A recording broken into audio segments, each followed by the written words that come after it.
Olá, eu sou Elisângela Guzmão, professora, escritora e contadora de histórias. E a convite da nossa amiga Sandra, hoje eu vim aqui conversar com vocês sobre os contos de fadas. Os contos de fadas surgiram desde o início da humanidade e foram evoluindo juntamente com o homem. Vamos imaginar, na pré-história, na época dos homens das cavernas, da Idade da Pedra, os homens reunidos ao redor da fogueira, exercitando a função fática da linguagem.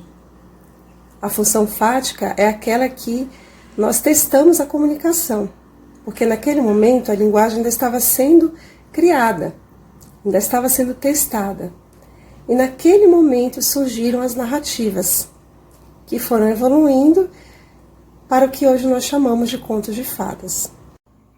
Para Nelly Novaes, os contos de fadas são considerados hoje na sociedade moderna como narrativas simples, que geralmente começam com a expressão "era uma vez", que convidam o leitor para um tempo indeterminado, onde o enredo é repleto de imaginação, de fantasia, de mistério, e os personagens passarão por transformações que os deixarão mais fortes no final. Mas, no início, não era bem assim.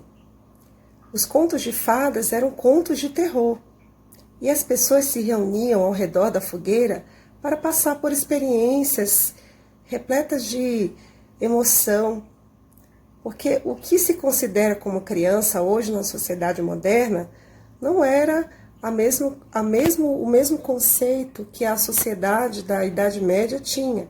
A criança era considerada um ser semelhante ao adulto, mas em tamanho menor. Então, os contos de fadas, eles apresentavam muitas cenas de violência, de morte, e depois passaram por algumas mudanças,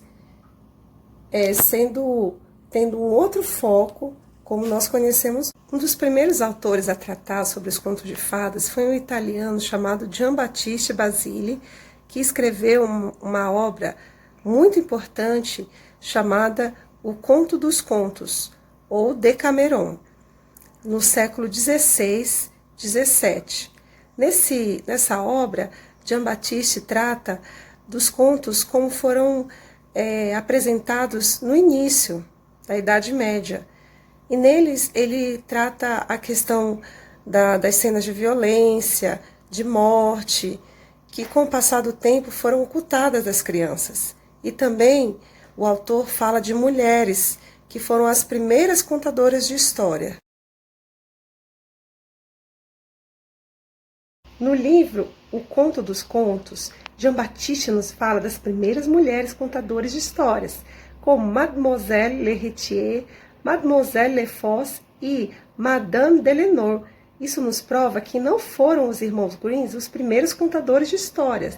Mais uma vez, nós percebemos a força das mulheres que reuniam a comunidade em torno de si para contar histórias. E qual a função social dos contos de fadas?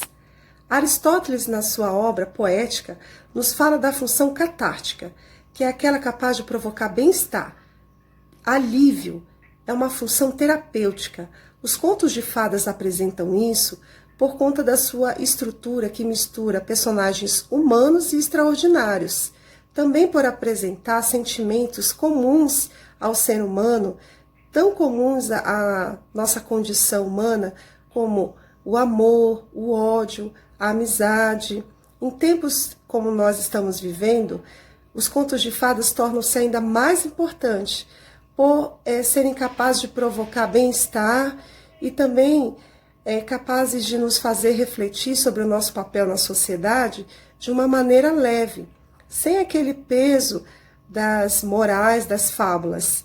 Então, isso significa que a função social dos contos de fadas é nos encantar, nos provocar bem-estar de uma maneira universal e eterna, que atravessa e atravessará o tempo de geração em geração. Espero que vocês tenham gostado. Nos vemos nos próximos vídeos. Até lá!